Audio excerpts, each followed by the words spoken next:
Okei, eli nyt ruvetaan kiertämään sitä hiusta ja tehdään niin, että tänne tulee sellainen U-muotoinen alue tänne päälle, jotka me kiharran niin taaksepäin ja tänne sinne jäähtymään. Ja sitten sivut tulee alaspäin pystysuunnassa. Ja mä suihkutan tällaista lakkaa, joka kestää lämpöä. Nyt mulla on tällainen piippari, millä mä sitä pyörittelen. Että periaatteessa puikolla tai jollain muullakin saa, mutta täällä saa parhaimman lopputuloksen, kun tää on tasapaksu. Nyt sulla on sen verran pitkät hiukset, että mä voin aika alas asti tää rullata. Mutta jos sulla olisi lyhyemmät hiukset, niin mä jättäisin rullaisin vaan puoleen väliin ja jättäisin puolet tyhjää, koska sen kiharan ei ole siis tarkoitus lähteä täältä sun päästä. Hyvä tyyli on kokeilla, että missä vaiheessa on kuumentunut tukka, että sit kun huomaa, että sormi rupeaa lämmittämään, niin sit se voi avata. Mihin sä käytät noita klipsejä? Joo, mä nyt teen niin, että mä jätän sulle nämä kiharretut osiot tänne pään päälle jäähtymään, koska sulla on pitempi hius, niin se on painavempaa, niin sitten se muuten se suoristuisi jo siinä kylmenemisvaiheessa. Et nyt kun se kylmenee täällä kaikessa rauhassa täällä pään päällä rullalla, niin siihen tulee tiukempi kihara. Okei, sit ruvetaan laittaa näitä sun sivuja. Niin mä otan täältä pystyasennossa vähän poikittain tämmösen osan.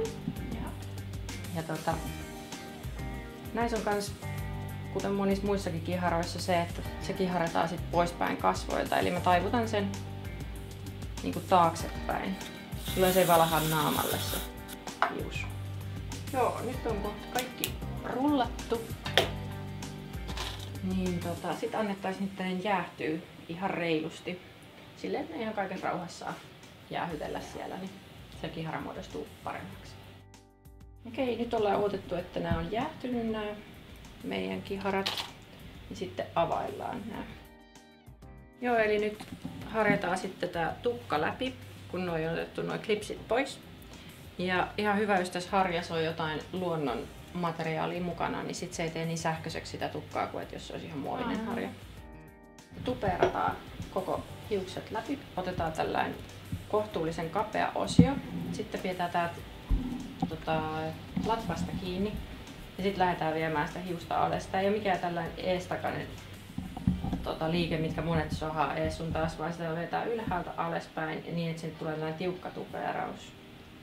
Sitten tänne on hyvä suihkuttaa tänne tyveä vähän lakkaa, niin sitten se pysyy kunnolla. Piikkikamman toisella päällä ja piikillä läpi tai sitten ihan tällä kampaosalla, että häivytetään se, ettei sieltä näy sosia takkupesiä mistään. Sitten kun on vähän harjannut sitä auki sitä hiusta, niin sitten laitetaan vähän lakkaa siihen päälle ja sitten katsotaan se viimeinen muoto, että miten sitä halutaan asetella. Tässä on nyt sitten valmis kampaus. Ja tosiaan sit sitä voi päivän mittaan vähän pöyhiä tuolta itse, jos tuntuu, että se vähän laskee tai muuten.